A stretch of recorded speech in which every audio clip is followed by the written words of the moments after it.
Yesu ufam tobie. Yesu ufam tobie. Yesu ufam tobie. Mes chers amis dans le Christ, bonjour. Aujourd'hui, je voudrais nous partager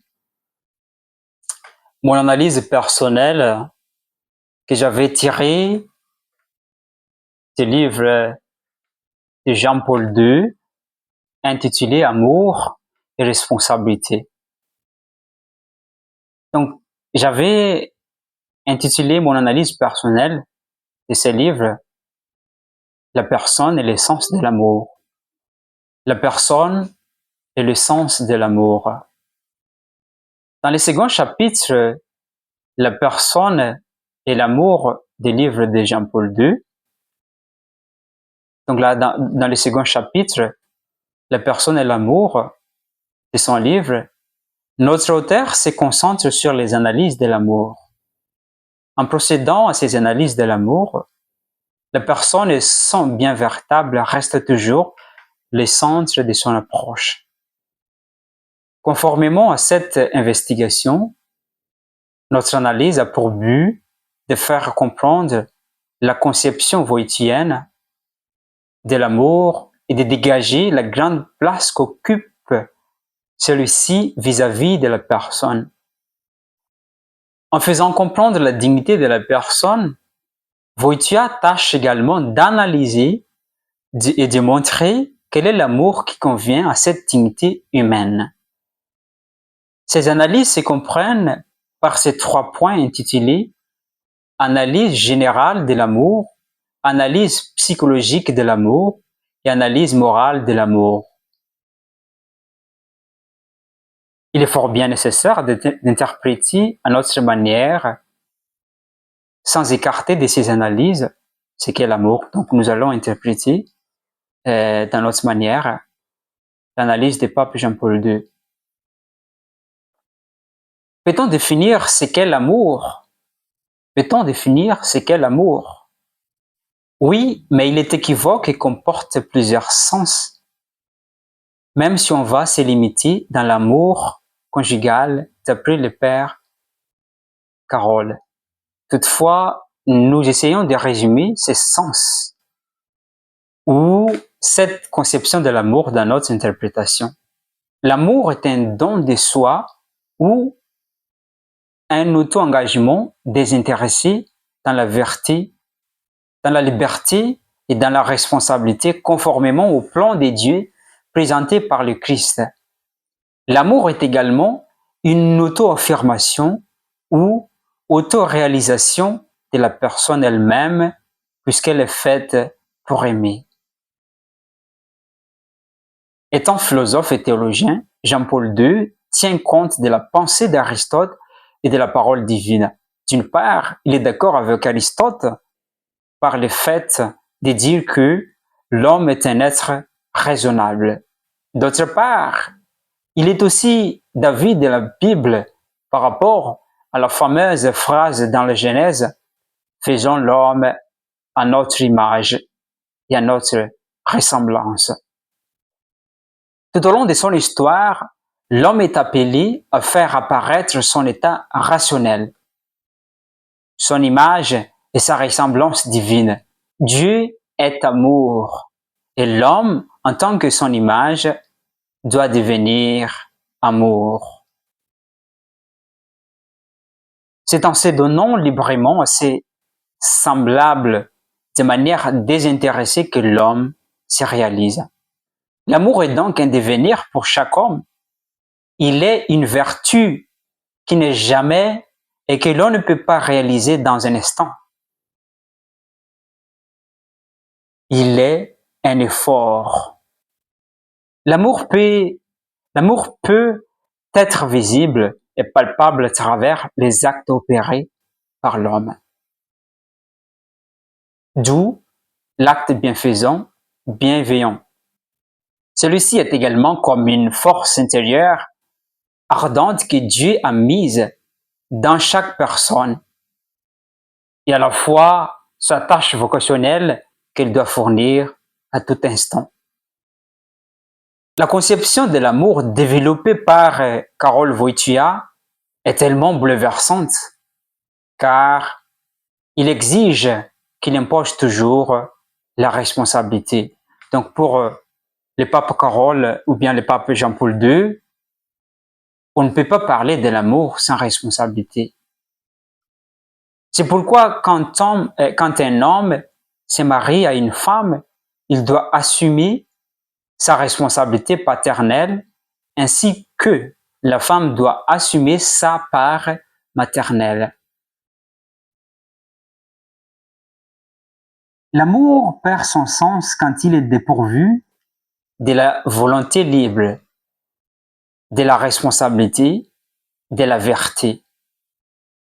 C'est la raison pour laquelle quand notre auteur, Jean-Paul II, manifeste une vive hostilité, c'est la raison pour laquelle que notre auteur manifeste une vive hostilité aux principes utilitaristes, individualistes, totalitaristes, communistes. Dans les idéologies que nous venons de citer, la personne est privée de liberté, des responsabilités, de l'initiative personnelle, car elle est esclave de l'égoïsme. Contrairement aux principes utilitaristes, l'amour n'est jamais clos, il est toujours épanoui, ouvert, libre, accompagné des responsabilités. Il serait gênant d'imaginer un amour sans responsabilité, sans liberté responsable. Car il devient un danger pour celui qui est objet de l'acte et celui qui fait l'acte. La personne en tant qu'humaine est privilège. Elle n'a pas besoin d'un acte violent. La vulnérabilité de chaque personne est un rappel et un appel à l'amour, d'où naît la protection de toute personne vulnérable. Tout le monde est vulnérable. Nous sommes d'avis de Blaise Pascal qui prône que l'homme est un roseau pensant. S'il est un roseau pensant, avec une chair faible et une immense capacité intellectuelle. Donc l'homme, pour Blaise Pascal, est un roseau pensant, c'est-à-dire, si l'homme est un roseau pensant, pour Blaise Pascal, c'est-à-dire avec une chair faible et une immense capacité intellectuelle. Il mérite donc un soin avec délicatesse et bienveillance. Dans ses analyses, l'auteur, c'est-à-dire Jean-Paul II, plonge dans l'analyse beaucoup plus psychologique que morale. Mais il termine par conclure que c'est typiquement dans l'analyse morale que réside l'authentique clé d'une vérité complète de l'amour. En effet, l'amour n'est absolument pas un simple esclave de l'attrait sexuel. Il dépasse, ou il est quelque chose de plus que l'inclination affective de l'instinct. Parce qu'il implique toujours la valorisation de la personne et son bien véritable. C'est pourquoi il doit être fondé sur une attitude décisive, responsable pour celui qui se donne afin qu'il soit stable et fertile ou donne des bons fruits. L'amour de la personne aimant accentue avant tout les biens de la personne aimée. Celui qui agit étant poussé par l'amour fait passer avant tout le bonheur de son prochain avant le profit. Dans le personnalisme de Carole, il ne faut pas oublier que Jean-Paul II, en quelque sorte, il est un pape personnaliste. Dans le personnalisme de Carole, l'amour devient un commandement. Pourquoi faut-il traiter la personne avec amour? Parce que celui-ci ne nuit jamais. Agir et être conduit par l'amour, c'est se dépouiller de soi sans retour dans la volonté libre et vraie pour se donner à ses semblables, à ses semblables, à ses semblables, dont le Verbe qui s'est fait chair en est le modèle. Il est venu au monde de prime abord pour l'acte salvateur de l'homme. Il reste incompréhensible et bouleversant de saisir l'amour que Dieu nous a manifesté à travers son Fils. Comment Dieu, qui est maître et propriétaire du monde, s'est débarrassé de ses richesses? Comment se fait-il que lui qui est riche, se faisant pauvre, il a oublié sa richesse, sa divinité, sa royauté, son fauteuil royal, en se faisant homme pauvre pour sauver les hommes appauvris de la haine. Donc l'amour octroyé par Jésus est loué par Jean-Paul II, car il ne s'est pas donné à la moitié, mais tout entier désintéressé. Un amour donné à tous et pour tous, sans distinction de la race, sans frontières, sans statut de la personne. Voilà une manière d'aimer qui mérite d'imitation. L'amour est toujours en rapport avec la souffrance et la peine. Cependant, elles sont source de la paix et de la joie. Quand on se donne véritablement à autrui, on souffre ou on se donne des peines. L'amour qui exclut la peine est plongé dans une attitude utilitaire, parce que celle-ci se débarrasse de toutes sortes de souffrances. Elle ne veut que le plaisir ou la satisfaction de la sensualité.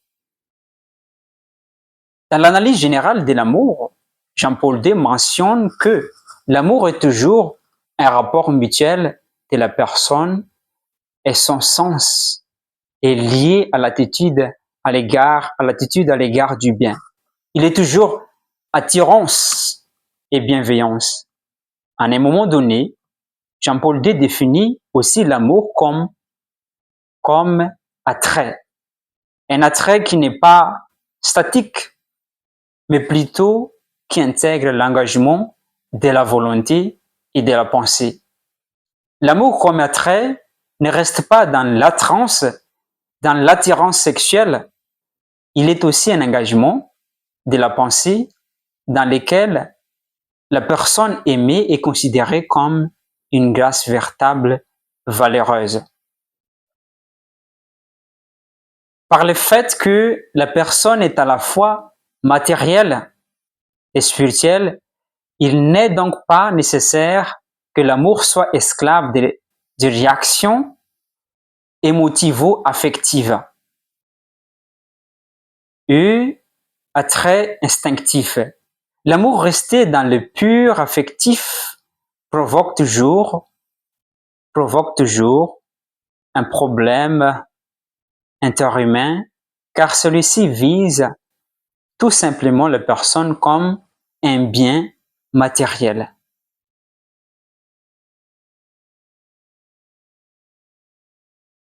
En se référant à la relation entre hommes et femmes, l'amour esclave des purs affectifs serait une attitude qui ne vise que la beauté physique. Mais l'homme n'est pas seulement un corps, et ce corps mérite toujours un grand soin et respect particulier, car en tant qu'un élément constituant de la personne, il doit être aussi un objet d'amour, mais non de la jouissance. Devant le sexe différent que soit, il est indispensable de maîtriser les réactions sensuelles car elles nous conduisent seulement vers les corps et les sexes, d'où naît l'esprit de jouissance. Quant aux deux formes d'amour, la concupiscence et la bienveillance, il faut dépasser celui des concupiscences, puisque la concupiscence peut induire dans l'erreur, étant donné qu'elle reste dans le seul désir sensuel ou dans l'expression plaire, apparaître comme un bien. Plaire signifie apparaître comme un bien. Pour dépasser la concupiscence, il faut la purifier à l'aide de bienveillance. À travers l'amour de bienveillance, l'attitude de la personne aimant désire toujours les biens de la personne aimée et non pas un objet de satisfaction sexuelle. L'amour de bienveillance purifie donc celui des concupiscences, car le premier veut toujours les biens de l'autre. La bienveillance désire désintéressement, l'amour. Il est nécessaire que l'amour entre les hommes soit réciproque. Chez les couples, la réciprocité de l'amour entre l'un et l'autre devrait être dans les biens du nous, car le nous est une unicité libre et volontaire de Dieu moi, l'homme et la femme. Le Dieu moi, c'est l'homme et la femme. L'amour d'un couple devient un dans le plan de Dieu. L'amour réciproque est la synthèse de l'amour bienveillant et concupiscent. Le problème d'une attitude qui ne tend qu'à la jouissance et au plaisir sexuel engendre également la jalousie et le soupçon chez les couples. Parce que la personne est considérée seulement comme un objet qui apaise la réaction de la sensualité.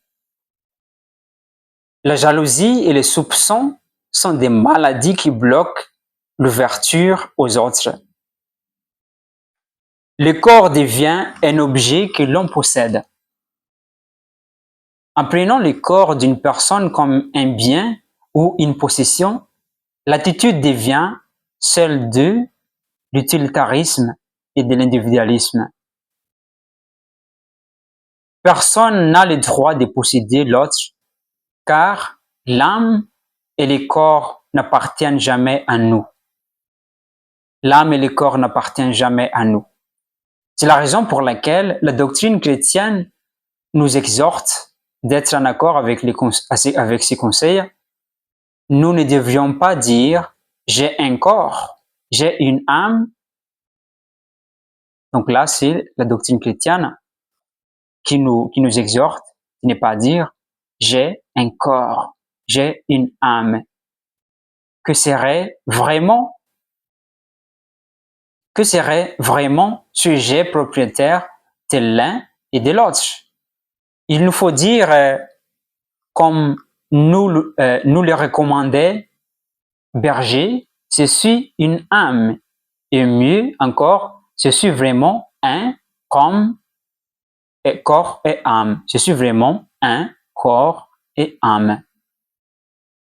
Pourtant, nous ne voulons pas dire ici qu'une personne mariée peut faire l'amour avec une autre qui n'est pas son épouse ou son époux. Nous voulons dire justement que le mariage ne devrait pas être comme une barrière qui barrage la communication. Il faut donc que l'amour soit réciproque. Celui-ci est la source de la paix et la joie dans le couple, sur la réflexion de la sympathie. Du grec syn avec et pathène, éprouver, elle signifie étymologiquement, selon l'auteur Jean-Paul II, éprouver ensemble. À l'amitié, la sympathie est plongée dans un amour uniquement affectif, car elle vient de l'émotion et le sentiment. Pour qu'il y ait donc une complémentarité entre les deux, il faut transformer la sympathie en amitié et compléter l'amitié par la sympathie. En ce qui concerne l'amour sponsal, il y a un caractère métaphysique. Le mariage a deux significations, non seulement sexuelles, mais aussi spirituelles.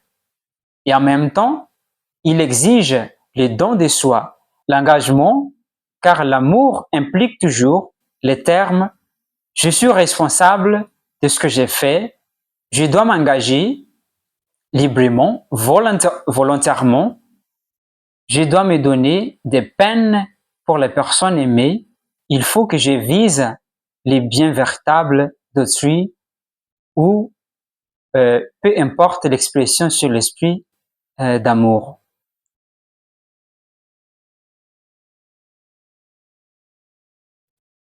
Nous allons continuer notre analyse.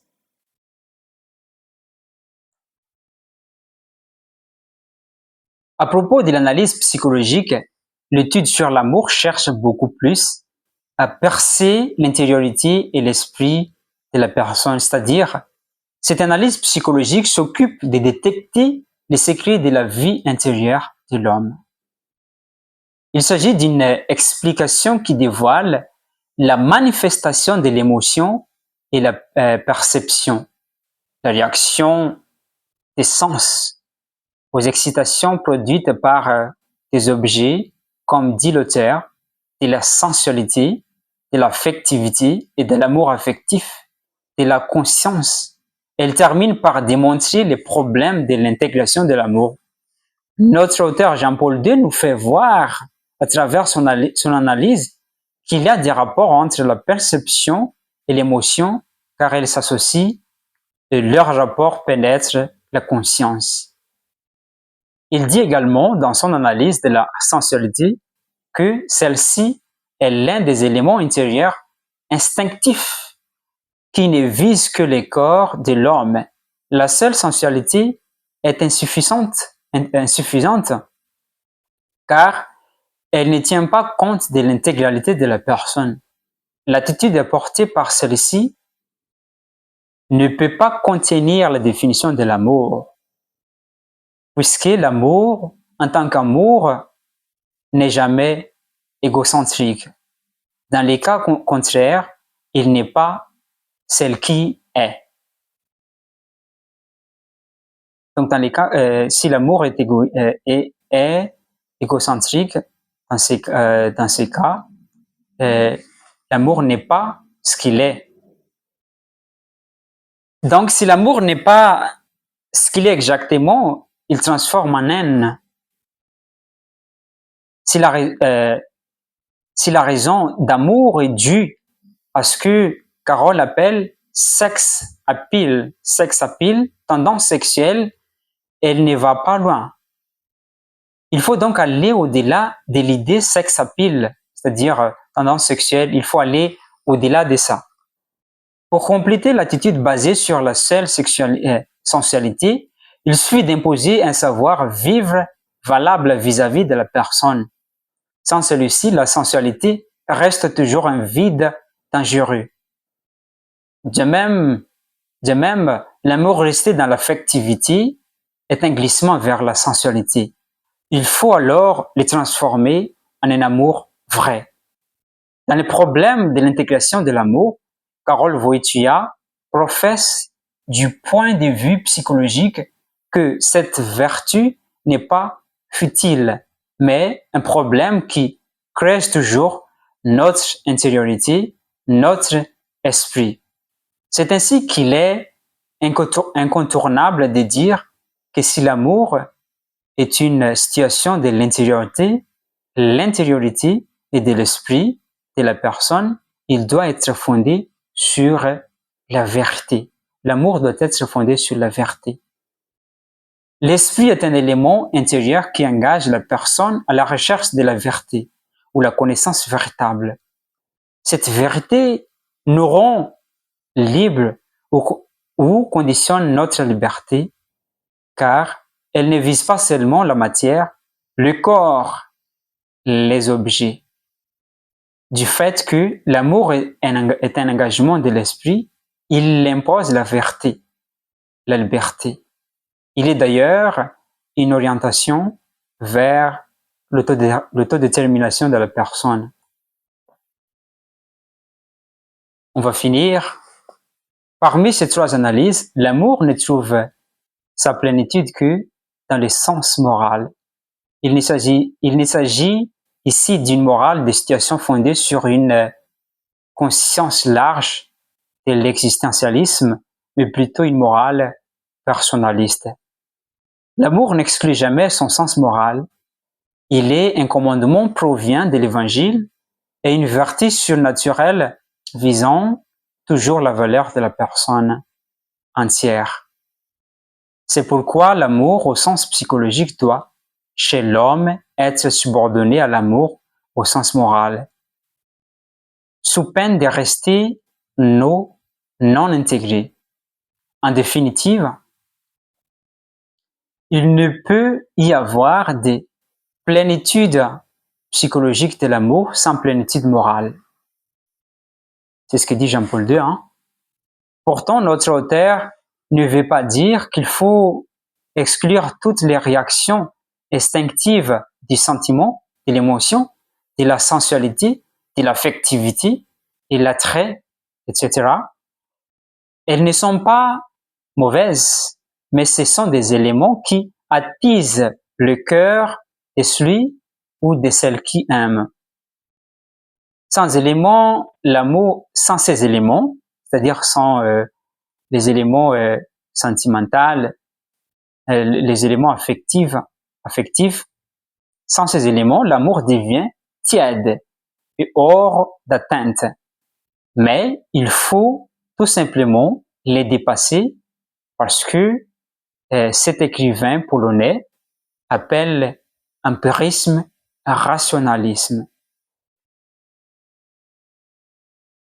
Je m'excuse. Sans ces éléments, l'amour devient tiède et hors d'atteinte. Mais il faut tout simplement les dépasser par ce que cet écrivain polonais appelle empirisme rationalisme. S'il s'agit des couples où une relation conjugale est la norme personnaliste. En somme, l'amour est un don de soi ou une autoréalisation désintéressée qui impose l'engagement libre, la vérité, la fidélité et la responsabilité de la personne aimant à l'égard de la personne aimée. Chers amis dans le Christ, je vous remercie pour avoir écouté notre analyse que nous avons tirée de notre pape Jean-Paul II. Donc, à travers cette analyse, nous pouvons comprendre ce qu'est vraiment l'amour, la personne et l'essence de l'amour. C'est quoi l'amour selon Jean-Paul II et la valeur de la personne humaine. Je vous remercie pour votre patience. Jésus ou femme Tobier. Jésus ou femme Tobier. Jésus ou femme Tobier.